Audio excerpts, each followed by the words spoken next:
Noor is a guy with the worst job imaginable, cleaning the city's gutters and canals at the crack of dawn. He has to clear out all the junk and replace the wooden covers before sunrise to earn his meager pay. Once that's done, he heads off to a construction site outside the city, where he spends the day hauling heavy sacks and doing back-breaking labor. One afternoon, he hears cries for help from a nearby dungeon and rushes in to find a group of knights trying to protect a tied-up girl from a giant cow monster. Flashback to 15 years earlier in the Northwest Clay's kingdom, where Noor was just a boy doing chores at home. He tended the fire, prepared hot water and tea for his sick mother, and took care of their goats. He promised his mom he wouldn't wander beyond the rock marking their land, and even promised to bring home a wild rabbit for dinner. Before he left, his mother wiped the soot from his face and apologized for being a burden, wishing only for Noor to live the life he desired.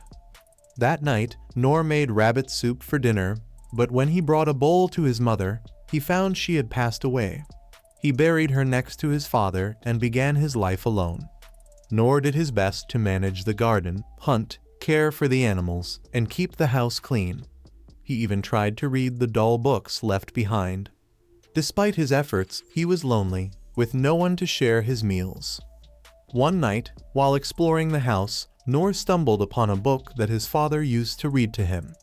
It was filled with stories of an adventurer who defeated a giant dragon, learned magic from an old sorcerer, lifted a curse from a dark forest, and obtained a miraculous medicine from the king of the dead. Inspired by his father's tales and his mother's wish for him to live freely, Noor decided to leave his home and become an adventurer. The next day, he left ample food for the animals and visited his parents' graves, promising to become an adventurer like in the stories.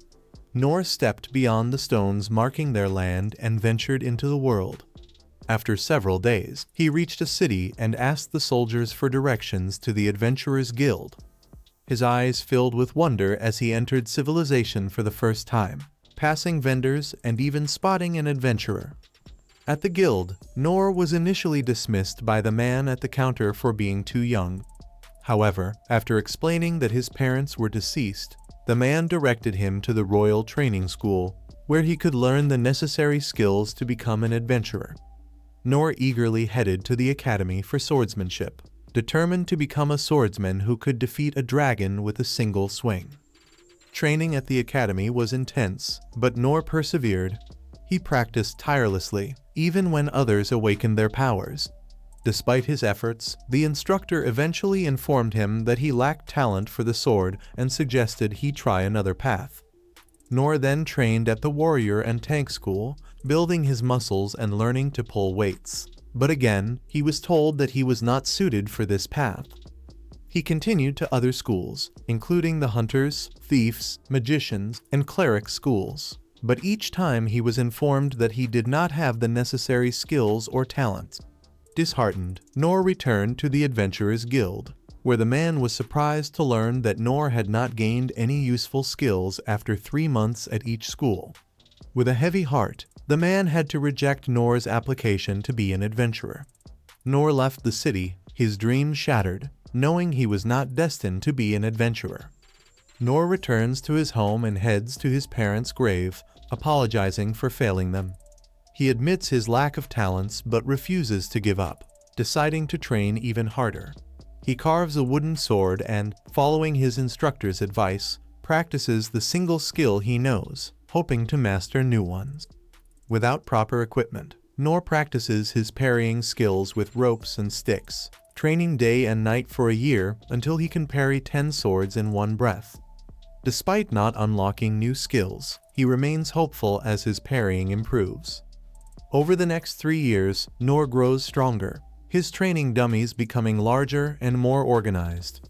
He can now parry 100 swords in one breath, but still, no new skills emerge. Noor's parrying skill becomes so powerful that a single slash can shake the forest.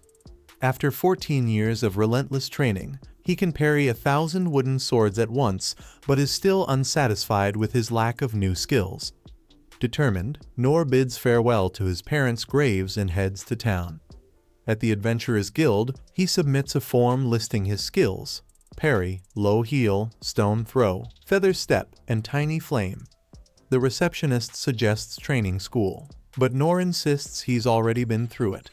The guildmaster initially doesn't recognize him, but remembers the frail kid from 14 years ago. Despite his incredible parrying ability, Noor is deemed to lack sufficient skills to become an E- ranked adventurer.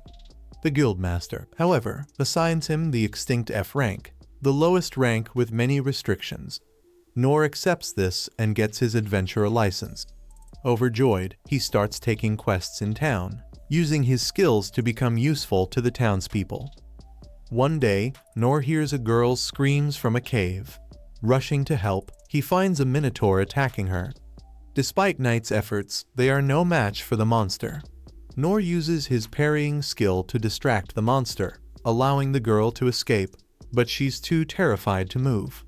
Noor's sword breaks as he parries another attack, but he ultimately causes the monster's axe to ricochet, decapitating it. The girl thanks Noor, but he humbly walks away without giving his name. Back in the city, he underestimates his achievement, not realizing he defeated a powerful demon minotaur. That's a wrap for this episode.